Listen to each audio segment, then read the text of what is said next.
வணக்கம். கவிதையின் தலைப்பு ஆறு என்றே அழைகின்றோம். ஆறு. புரண்டோடியது அதன் நினைவுகள். நீர் விரித்து நிலத்தில் பறந்த அப்பறவையின் ஓட்டத்தின் சலசலப்பின் ஆழத்தில் உயிரும் கரையில் வாழ்வும் ஏராளமாய். காலை நேர குளிர்ச்சி செறிந்திருந்த அதி உன்னத கணங்கள் எல்லா நேரங்களிலும் எல்லையற்ற கருணையின் நகலாய். இடையிடையே மீன்களின் இசைத்துள்ளலுக்கு பனி நனைத்த மேற்பரப்பில் ஆவியாகும் நீர் நடனம்.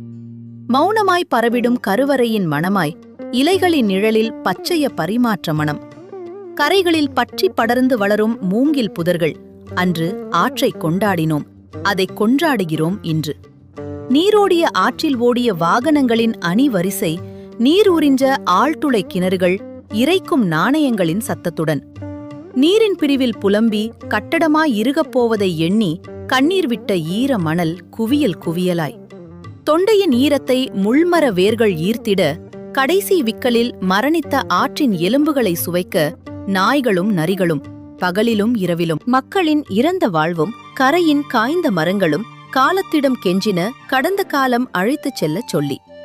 இழந்து வரும் அடையாளங்கள் வரிசையில் இறந்து வரும் புவியின் நீர் ரேகைகளே எங்கள் நொய்யலும் ஒன்று. காணாமல் போனதை கண்டுபிடிக்கலாம், தொலைந்து போனதை தேடி எடுக்கலாம். மரித்து போனதை உடல் உயிரிழக்கப் பிணம் என்கிறோம். உயிரிழந்த ஆறு.